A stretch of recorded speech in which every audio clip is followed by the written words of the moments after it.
warahmatullahi wabarakatuh. Selamat sore sahabat-sahabat Republik Bicara yang budiman dimanapun berada. Kembali lagi di channel yang keren ini.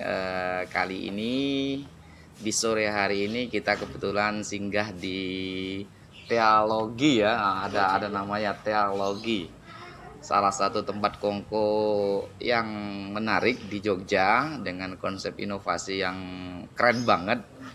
Tentu teman-teman di sana yang lagi kepo, pengen cari ide, pengen nyari referensi nongkrong dan seterusnya. Nah, mungkin kita coba nih suguhin kayak gimana teologi. Tapi lebih penting lagi kita mau bincang-bincang tentang apa sih teologi, kenapa teologi, produk unggulannya apa, dan tempatnya di mana. Nah, kali ini saya sengaja untuk minta waktu ke owner atau apa ya, perwakilan dari teman-teman teologi untuk ngobrol ya Mas. Siap. Dengan Mas siapa saya bicara ini? Mas Nanang. Mas Nanang. Mas Nanang asli mana? Saya asli Klaten. Klaten. Ya. Oh, Jawa Tengah.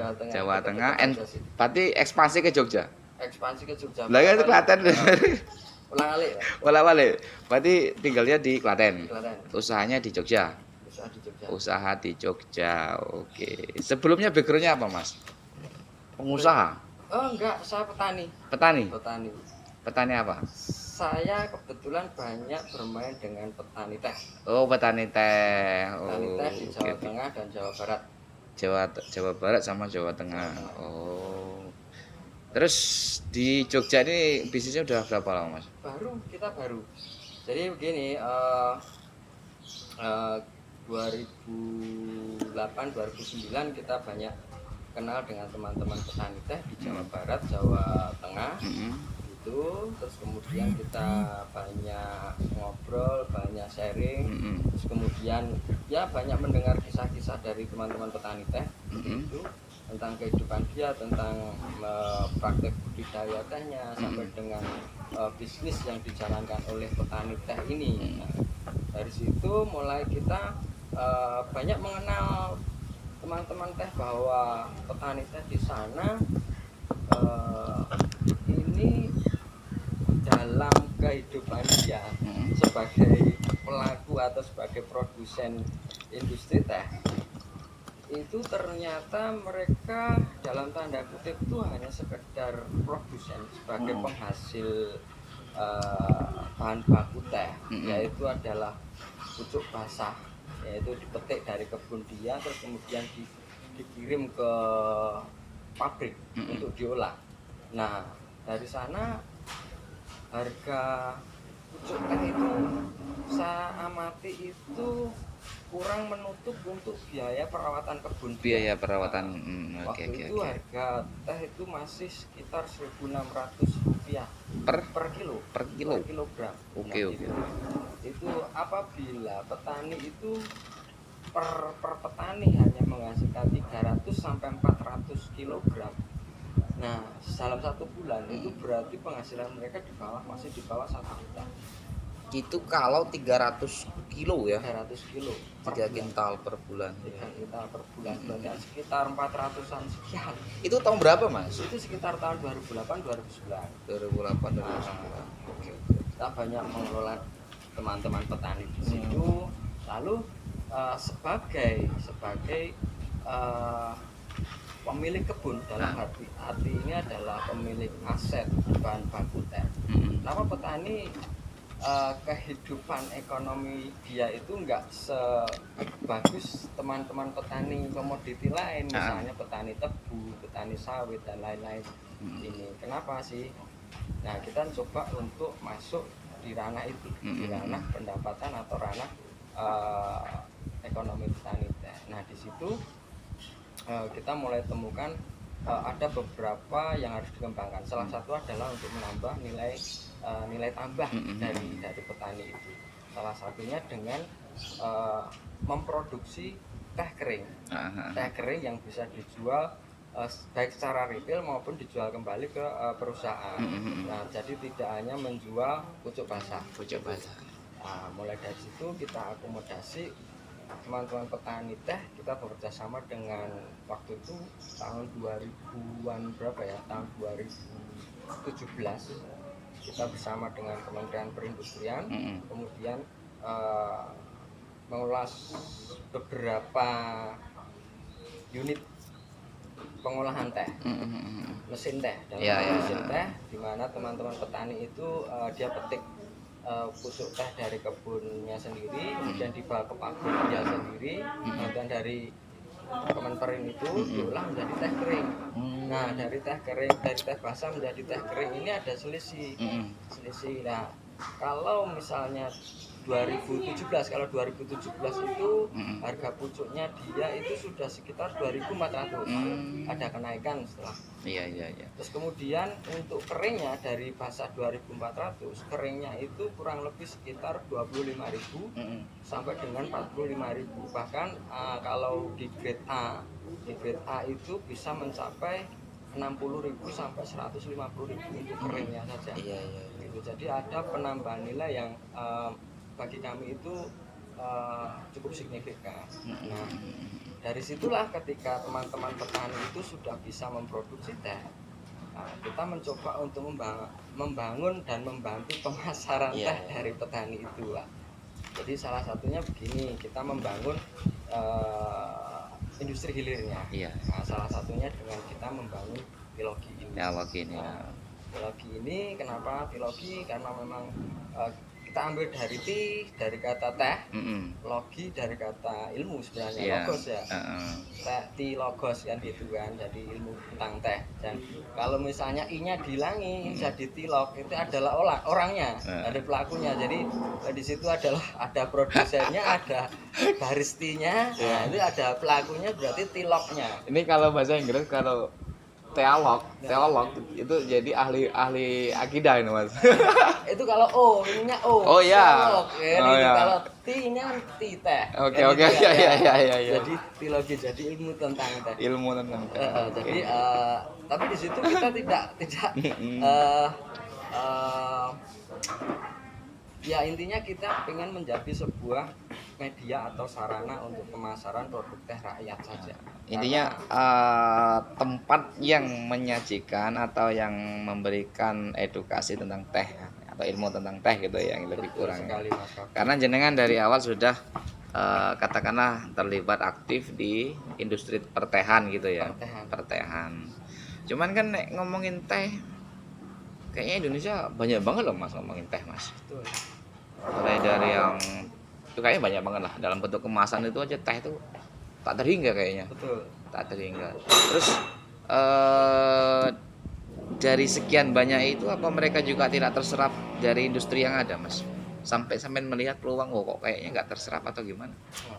Sebenarnya untuk penyerapan pasar sebenarnya ada juga, Mas, untuk penyerapan. Nah itu kalau untuk industri besar biasanya mereka menyerap dalam bentuk basah ya. Oh iya. Supply untuk basah, dan kemudian perusahaan-perusahaan besar itu dia sudah punya pabrik sendiri kan. Jadi dia hanya butuh pucuknya saja, pucuknya basah, kemudian diolah sendiri. Nah kalau di situ itu sama artinya petani hanya menjual pucuk basah lagi. Iya. Nominasinya sama jatuhnya.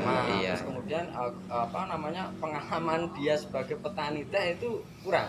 Nah jadi kan banyak teman-teman yang kita wawancara kurang lebih 35 tahun dia berkecimpung di budidaya teh, di perkebunan teh rakyat itu.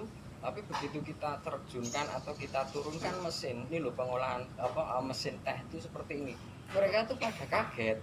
Loh, mesin teh seperti ini ya. Jadi sebagai produsen bahan baku teh, dia tuh malah belum tahu mesin teh itu seperti apa. Beda dengan teman-teman mungkin yang dari komoditi lain yang mungkin industri hilirnya sudah bisa terserap dan sudah bisa jadi konsumsi masyarakat tuh. Proses pabrik tebu itu seperti ini, mesin kopi seperti ini, dan lah di teman-teman kita di petani teh itu masih jarang. Petani yang benar-benar petani ya itu melihat mesin produksi teh itu seperti ini. Nah, masih langka. Oleh karena itu kita mendukung mereka supaya mereka itu juga upscaling skill, peningkatan skill, tidak hanya budidaya di kebun, tapi dia juga bagaimana belajar untuk menjadi seorang pengusaha, mengelola pabrik, mengelola manajemen perusahaan dan sebagainya. Sehingga di situ kita coba untuk serap untuk memasarkan produknya Iya. dia, karena begini, ketika petani sudah punya label Hmm. merek gitu ya, Hmm. itu kan akan sulit untuk diambil perusahaan karena ini sudah kompetitor nih. Iya, Nah, kan iya, misalnya iya. ada merek A terus kita keluarin Merek B. misalnya merek Endeso Ah, ini, nah kita ngapain perusahaan ngambil Endeso, kan kita ah. sudah punya sendiri, yang tak butuhin cuman bahan bakunya kan Iya. gitu. Tapi apa nggak nanti jatuhnya sama, Mas? Apa Apa nggak nanti jatuhnya sama? satu yang mana?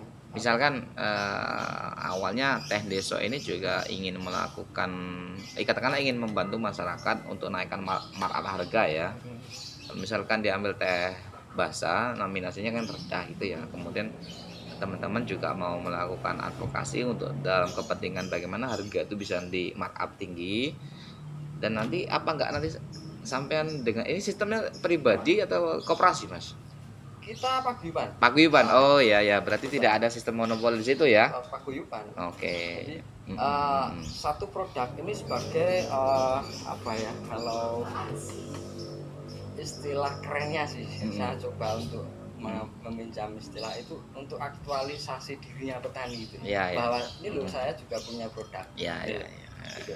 Jadi kita ada beberapa teman dulu sebelum 2017, sekitar tahun 2012 sampai tahun kurang lebih tahun 2015 itu kita mengelola petani itu secara sporadis.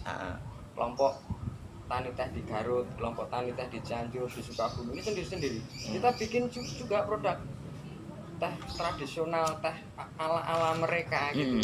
Tapi ya karena sporadis, kecil-kecil tapi banyak. Ini serangannya kecil-kecil gitu loh. Kalau orang musuh itu cuma kecil-kecil. Nah, bagaimana kalau kita satukan dari 2 provinsi ini, kurang lebih kita mengelola 32.000 petani teh. 32.000 petani teh ya, yang ada di Jawa Tengah, Jawa Barat, itu kita satukan, kelompokkan, kasih pabrik per kelompok dengan satu standar manufacturer, satu standar operasional produk, quality control dan sebagainya. Nah ini jadi sebuah brand yang benar-benar mewakili petani. Iya. Jadi tidak sporadis ini dari B dari C. Dari daerah A, dari daerah B. Nah kita standarkan satu, kemudian kita luncurkan hilir untuk bertarung benar-benar di pasar. Iya. Nah, terus sistem pemasarannya gimana Teh Deso? Untuk pemasaran sebenarnya begini, kita menggunakan strategi yang sangat-sangat sederhana mungkin ya. Jadi sangat sederhana itu begini, kita punya teman-teman petani, katakanlah entah itu petani laki-laki ataupun perempuan, teh di situ. Apabila ada teman-teman petani teh perempuan, istrinya lah katakanlah istrinya, ini begini, nanti ketika kita sudah ada produk ini akan kita distribusikan atau kita titipkan ke istri petani itu. Nah istri petani itu yang berperan sebagai reseller di desa-desa. Serangan kita di desa kok Mas, nggak masuk di kota. Oke. Jadi kita hulunya berarti di desa. Kita dalam tanda kutip desa menyerang kota lah, dari desa dulu, pinggir dulu lah. Kalau ini sudah mulai booming, ya kita coba masuk di kota. Nah, kita beberapa daerah coba untuk masuk di sektor perkotaan. Salah satunya dengan strategi menggunakan Tilogi. Kita masuk di Horeca. Nah, Horeca itu kan adanya di kota. Ada di Jakarta, Bandung, Jogja. Satu lagi nanti mungkin kita akan bangun di Bali. Itu yang kita segmenkan adalah Horeca, terutama untuk kafe. Dimana kafe-kafe itu pengunjungnya adalah masyarakat kota. Kita kenalkan ini adalah produknya petani, teman-teman petani dari teh rakyat. Mereka bisa mengkonsumsi teh produknya rakyat itu di kafe itu. Oke. Gitu. Jadi kalau strategi kita sih, kalau biasa sih kita resellerkan sama teman-teman petani desa. Enggak banyak, kalau kita cuma berapa 11 kabupaten aja gitu. 11 kabupaten banyak Mas. Ya itu 32.000 petani itu banyak banget. Kalau satu petani bisa menghasilkan per bulan 300 kilo udah berapa ton kan kira-kira. Nah, ya. Oke, kita coba lari ke teologi. Jadi karena jenengan backgroundnya katakanlah pengusaha teh, jadi ada ini Mas ya, ada istilah yang menarik ya. Sebetulnya bukan bermaksud saya untuk melakukan produksian makna ya. Ketika saya podcastan sama Cak Trun, termasuk owner Belandongan ya, kalau di Jogja ya kategori legend lah ya Mas ya. Warung kopi pertama bisa disebut. Meskipun tidak menafikan, mungkin tahun-tahun itu juga ada, cuman tidak sekuat Belandongan pada waktu itu ya. Karena ada istilah dulu itu kan ya ngangkring Mas. Jogja di bawah tahun 2000 itu istilahnya ngangkring. Ya. Ngangkring ini istilahnya yang mesti ngeteh Mas. Ya terlepas ngopi juga gelasnya pasti gelas gede gitu ya. Gelas angkringan kan kita paham ya, kopi gelas angkringan. Nah, di tahun-tahun ini baru berapa bulan Mas? Mungkin belum ada setahun. Belum ada setahun, ntar lah lebih kurang setahun gitu Mas ya. Awal-awal kok bisa sampai untuk memframe nama teologi dari mana Mas? Ketika sampai harus mempertimbangkan kompetitor, dari mana ya? Ya, sebenarnya apa ya? Saya juga nggak tahu juga sih jawaban yang pas itu seperti apa. Cuma di situ kita mencoba untuk berusaha saja tanpa berpikir tentang kompetitor. Jadi gini Mas, seperti halnya yang kita sudah lakukan di teh. Waktu itu memang di Indonesia sendiri komoditi teh itu bukan komoditi primadona. Ya. Artinya itu komoditi yang dipinggirkan lah. Ya. Karena memang itu ya kurang menghasilkan bagi negara lah. Tapi kita tetap mencoba masuk di sana sedikit-sedikit ya, memang jangka kurang lebih 10 tahun lah kita baru bisa memproduksi industri hilir, kita baru bisa melakukan pabrik, kemudian ada sertifikasi pabrik dan produk dan lain-lain, itu kan kurang lebih 1 dekade. Nah ini kita tidak mengejar berapa sih keuntungan ya. Sebagai kalau kita ngomong soal bisnis, berapa sih keuntungan, berapa sih penghasilan yang nanti akan saya terima ketika saya memajukan produk ini. Nah begitu juga ketika kita mengambil untuk pasar horeca, misalnya di teologi ini, kita juga kurang berpikir tentang kompetitor yang ada. Cuman yang saya lihat memang mungkin berapa tahun terakhir ini kan sangat booming sekali muncul tentang coffee shop, kedai kopi dan sebagainya. Bahkan di satu kota seperti Jogja pun ada beberapa kedai atau kafe yang menyediakan khusus tentang teh. Tapi belum sebanyak kopi lah. Itu yang coba kita coba masukin lah. Untuk frame-nya teologi sendiri sebenarnya kita mencoba hanya sebagai media promosi untuk mempertemukan produknya teh rakyat dengan konsumen di kota. Tapi artinya pada prinsipnya teologi ini kan bagian dari marketing teh desa ya Mas. Betul. Pada prinsipnya ya Mas. Jadi tidak berpikir soal kompetitor, ya mungkin hanya berpikir tentang inovasi dan marketing kira-kira ya. Ya sebagaimana dan seterusnya ya. Kurang pemasaran. Artinya kalau demikian teologi atau ilmu tentang teh di sini kira-kira sering ngadain kegiatan-kegiatan yang tentang pertehan nggak ya? Kalau kegiatan tentang pertehan secara maksimal kita belum ya. Tetapi kemarin kita sudah sempat beberapa waktu mengisi kuliah komunikasi kreatif yang mereka tertarik tentang teh dan kita sebagai salah satu sumbernya, narasumbernya. Okay. Kalau misalnya kita mau bikin acara kumpul-kumpul saat ini kita belum bisa lah. Belum bisa ya. Barangkali kan namanya teologi. Jadi ada selain dia marketing penjualan juga barangkali ingin melakukan pengedukasian.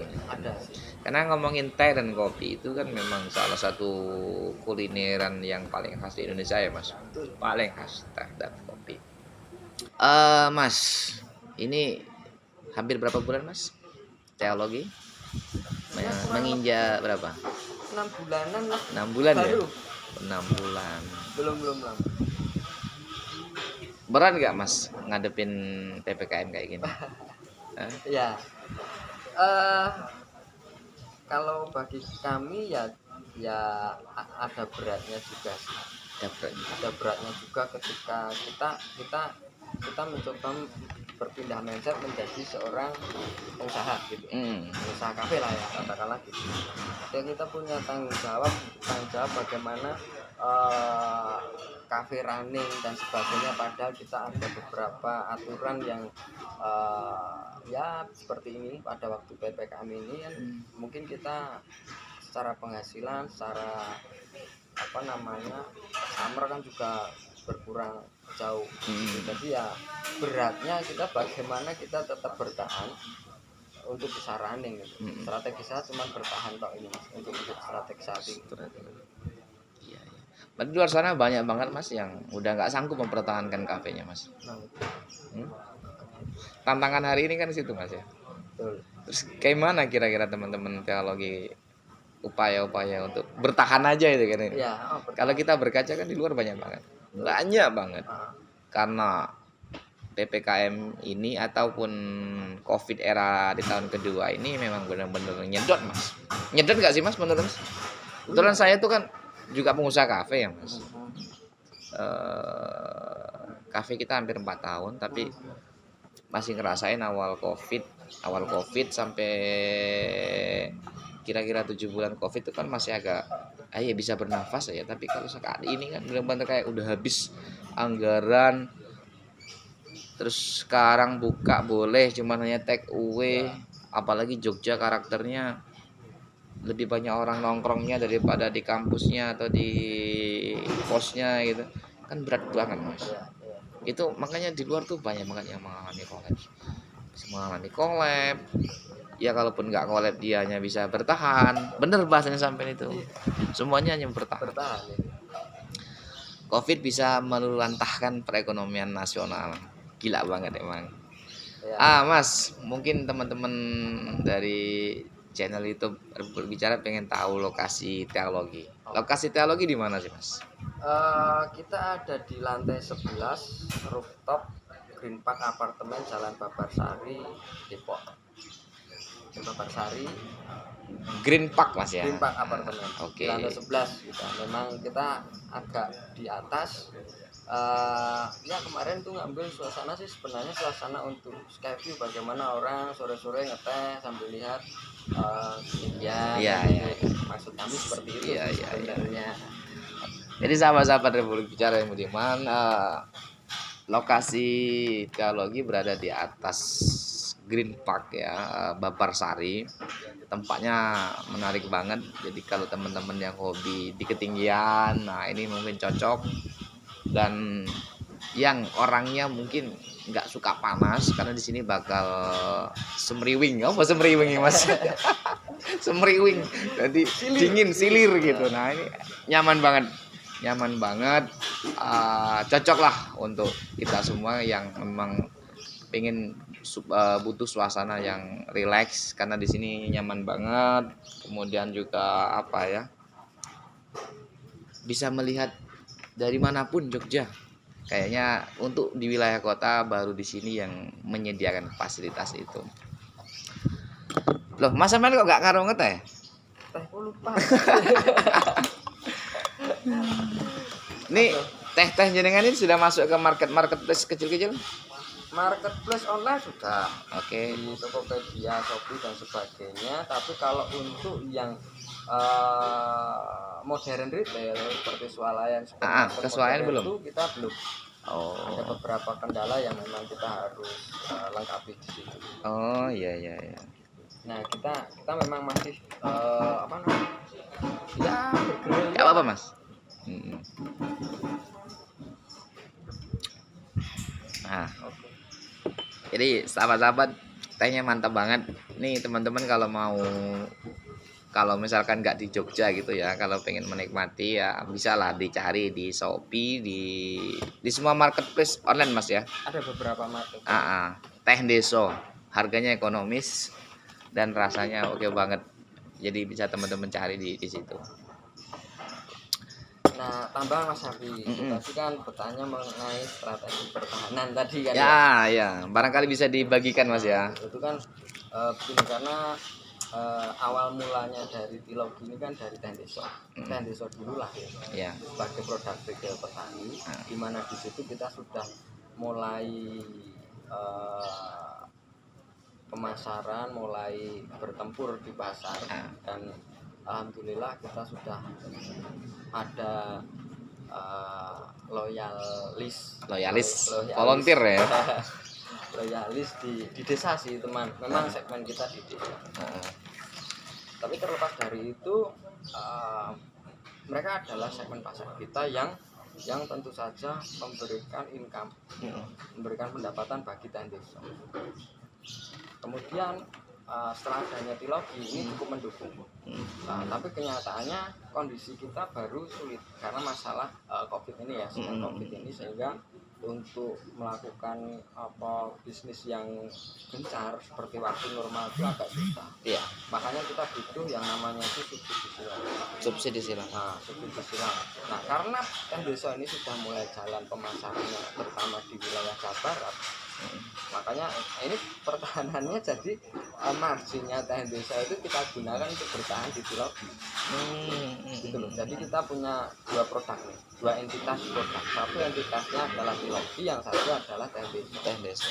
Ketika Tilogi sedang jaya main, ini bisa nanti untuk subsidi yang Teh Desonya.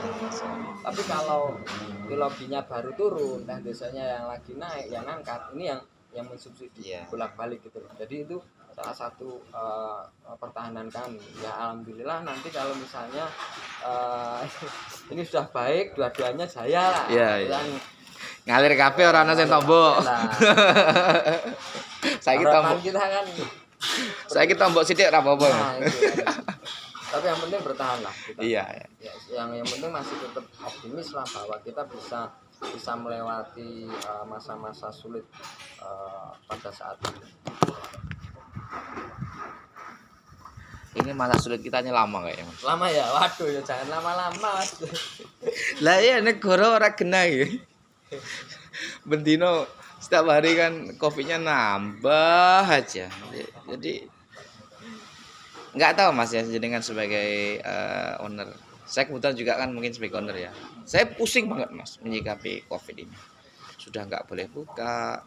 Terus mau buka juga ya hanya take away. Ya take away itu kayak ya siapa yang mau beli kan? Ya ada mungkin tapi kan jauh banget. Jadi saya baru sadar Mas, ada istilah Mardigo itu di tahun 2021-2022 itu masyarakat Indonesia berpotensi untuk depresi gitu ya. Dan aku baru menyadari, oh iya ternyata aku pun sudah sampai pada titik itu.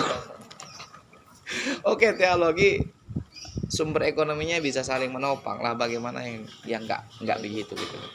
Jadi luar biasa banget Mas, perekonomian Indonesia hari itu memang lagi gila banget. Lagi gila banget.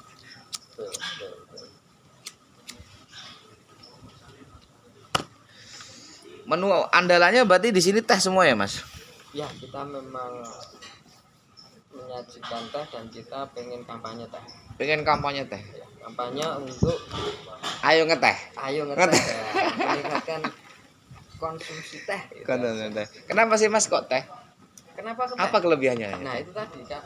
Kelebihannya apa? Backgroundnya nih. Mungkin bisa kelebihan. Kalau kita lihat background ya kita pengen sebenarnya menyetarakan komoditi teh itu seperti komoditi yang lain. Minimal kayak kopi gitu ya. Minimal kayak kopi. Kopi kan bisa ngehit. Kenapa teh nggak bisa ngehit? Padahal teh itu legend. Ya. Minuman legendaris waktu dulu lah gitu. Bahkan teh itu menjadi minuman nomor 2 setelah air putih waktu itu. Gitu, ya. Jadi nah ternyata secara bisnis ini untuk model kedai mereka seperti ini, kenapa teh kalah kan gitu. Makanya kita mencoba untuk main di situ Mas, untuk membuka potensi pasar teh. Kita coba untuk berkampanye ayo ngeteh dan sebagainya. Selain itu kita coba untuk mengenalkan beberapa manfaat yang mungkin bisa bisa dirasakan oleh masyarakat yang sudah mengkonsumsi teh ini. Teh ini memang memiliki beberapa apa ya, itu bisa dicek saja nanti mungkin di internet atau Ya, di apa ya nanti, karena itu memang sudah ilmiah juga. ya. Itu ada beberapa zat atau polifenol itu yang ya baik untuk apa namanya meningkatkan imun, antibodi dan lain sebagainya. Bahkan untuk salah satu teh yang ada di ujung itu ada white tea, teh putih di Yang situ. ini ya? Ya, itu teh putih itu kita jual per kilo sekitar 4,5 juta Per kilo? 4,5 juta karena memang itu dari bahan bakunya aja susah.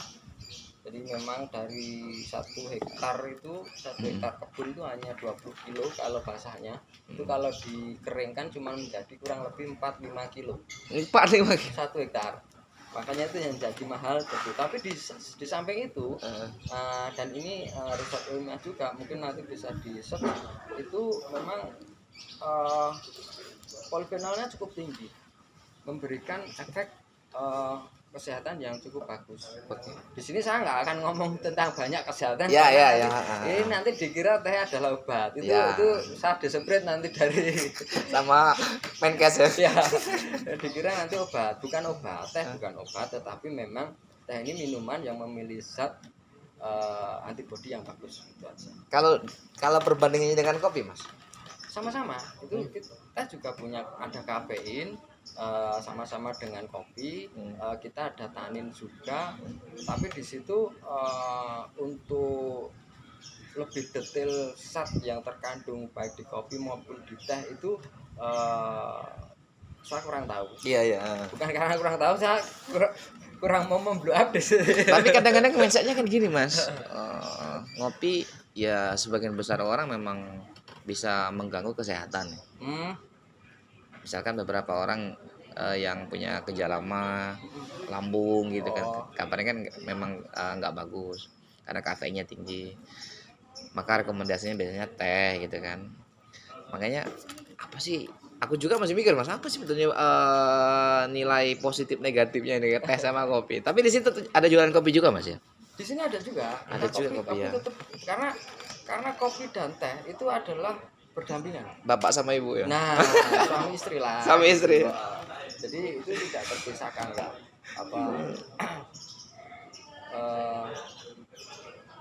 Apa namanya? Tadi saya lupa. Yang soal ya apapun minumannya gitu, teh, kopi itu kalau dikonsumsi secara berlebihan, over, pasti ada dampak buruknya. Jangan salah. Saya juga korban dari teh juga pernah gitu. Jadi saya pernah masuk rumah sakit gara-gara terlalu banyak mengkonsumsi teh. Saya tiap hari cup teh itu hampir per hari itu 16 cangkir. Nah, teh itu kalau dikonsumsi terlalu banyak itu akan menyerap zat besi. Nah, zat besi itu yang menyebabkan lemas. Badan tuh lemas, kita kurang bertenaga, sehingga ya badan kalau nggak ada tenaganya seperti apa sih? Dan itu sangat mengganggu waktu itu pencernaan saya. Jadi saya memang dianjurkan untuk mengurangi teh sebenarnya. Saya jualan teh tapi saya harus mengurangi teh lah gitu. Intinya gitu. Jadi sama-sama lah, ada plus minusnya. Teh juga ada, tapi kopi juga ada, teh juga ada kan plus minusnya. Yang poin bagi saya, setiap kita mengkonsumsi apapun terlalu banyak itu menimbulkan efek yang kurang baik juga. Seperti kita mendengarkan banyak sekali berita tentang COVID ya, efeknya juga imunnya menyebabkan mempengaruhi imun jadi turun kalau kita terlalu banyak. Yang kita optimis aja lah ya. Berarti kalau menurut sampai normalnya minum teh sehari berapa gelas sih?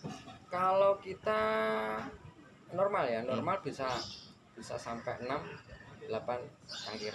Itu enggak masalah itu ya? Itu masih normal. Kalau udah dilebih itu kita ada ya hati-hati dengan ginjal kan ya terlalu ini. Terus kemudian dengan asam juga pencernaan itu. Karena memang efeknya teh ini apalagi yang teh hijau sama teh putih itu Mm. begitu misalnya kita makan yang berbau protein tinggi Mm. atau misalnya kambing lah, Mm. kambing itu kan kalau minum teh hijau Ha. itu biasanya kan ya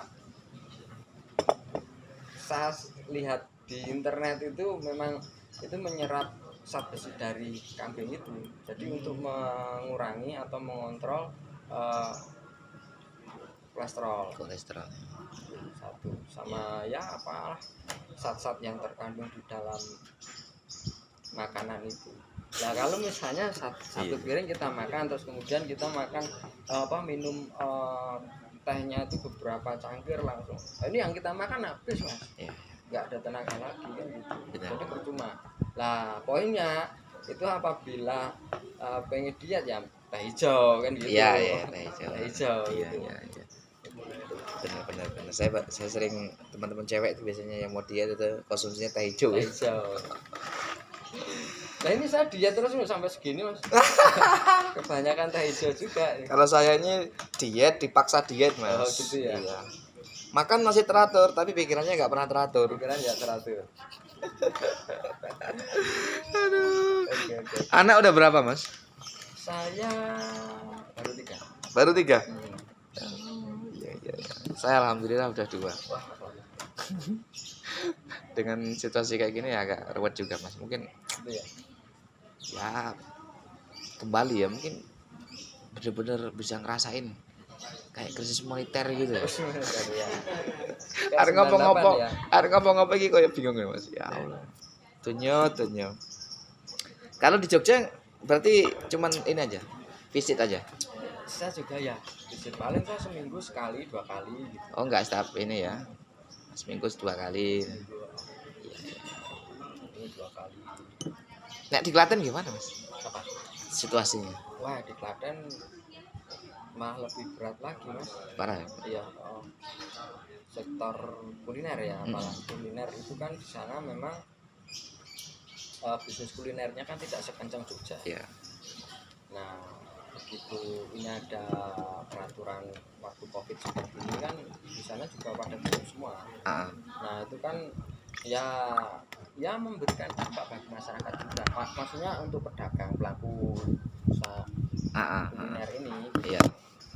ya sama-sama berat lah mas, hampir sama, bahkan di sana dicap sebagai PPKM level 4 saya juga nggak tahu ada level-levelnya itu mungkin Kayak mangan ya semakin level-levelan. semakin tinggi mungkin semakin pedas mungkin ya kan mungkin Saya rasa mangan rakyatnya. level 1 nggak begitu pedas, kedua nggak pedas, ketiga pedas, keempat pedas, Ekstra pedas. gitu. Ekstra pedas itu kayak nasi goreng ya. Mas, apa harapan sampean terkait tata kelola ekonomi di era PPKM atau di era pandemi ini, Mas? Harapan sampean terhadap pemerintah itu gimana supaya kan bisnis ya hari ini kita memang nggak bisa bicara kita secara pribadi ya, beserta bisnisnya ya. Kita ya berakhirnya bicara semua kita gitu ya, Mas. Aku mau tahu apa harapan sampean mas terkait bagaimana tata kelola ekonomi di era PPKM, di era pandemi? Mungkin saya sebagai background dari tani aja ya, dari tani aja ya mungkin nggak, kalau ngobrol soal negara saya nggak kuat di sini. Waduh mas, cuman kena dampak.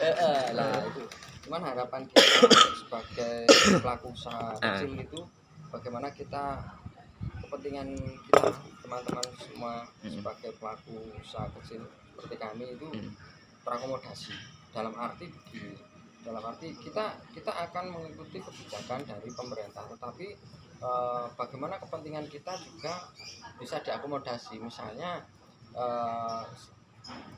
Covid ada pembatasan jualan. Nah, pembatasan jualan itu paling tidak ini kan mengurangi income kita. Betul. Mengurangi pendapatan dari pedagang ini. Nah, bagaimana pendapatan yang berkurang itu bisa ketutup, baik itu nanti dari bantuan pemerintah ataupun pemerintah dengan berbagai stakeholdernya, misalnya dia mengajak rekan-rekan bisnis private sector itu untuk bisa membantu masyarakat, terutama pedagang yang kecil menengah. Nah, itu untuk bagaimana pedagang ini bisa terus bertahan dan bisa terus berusaha gitu loh. Jadi oke lah, kita akan mengikuti kebijakan, tapi dengan misalnya ini pendapatan kita yang tinggal setengah ini kita bisa cukup untuk menghidupi keluarga gitu kan. Misalnya contohnya nggak hanya BLT bansos aja enggak, tapi ya misalnya ada keringanan. Terakhir ini ada berita dari FIFA, Herlangga mewacanakan untuk melakukan subsidi bagi usaha mikro dari 1,2 sampai 3 juta besarannya, Mas. Cuma nggak tahu nanti praktek di lapangan seperti apa. Kadang wacana nasional itu kan sering kali tidak sampai ke bawah. Kalau misalnya itu kita pengen target dan full itu, ini hanya pikiran saya sih. Misalnya kan negara punya yang namanya listrik, yang namanya air, itu dikuasai oleh negara. Bagaimana kalau ketika kita sedang dalam situasi darurat seperti ini COVID, tagihan listrik dan tagihan air itu bisa disubsidi oleh pemerintah, lebih disubsidi maksudnya. Misalnya untuk yang golongan RT 1, RT 2, RT 3, rumah tangga 1, rumah tangga tambah dengan rumah tangga 3 itu dibantu oleh pemerintah. Misalnya ini daripada bagi-bagi bansos, langsung listrikmu tak gratisin misalnya. Ini kan sangat membantu. Kemarin kan sudah, Mas. Yang mana? Tapi 50%. Lah itu 50%. Ya. Kan yang ini kan kembali lagi. Iya. Ini udah kembali lagi, padahal ini PPKM lebih edan ditutup. Iya. Yang perlu kita lakukan kan bagaimana ini yang memiliki listrik langsung gitu loh, yang bawah itu loh. Misalnya 450 langsung gratis. Yang dulu memang ya, tapi pada masa sekarang ini kita sampai sejauh apa sih kita bisa bertahan gitu kan. Kalau tidak, belum lagi ngurusi angsuran, cicilan. Wah, kuwi sing abot, Mas. Iku oleh, Mas. Itu kan repot.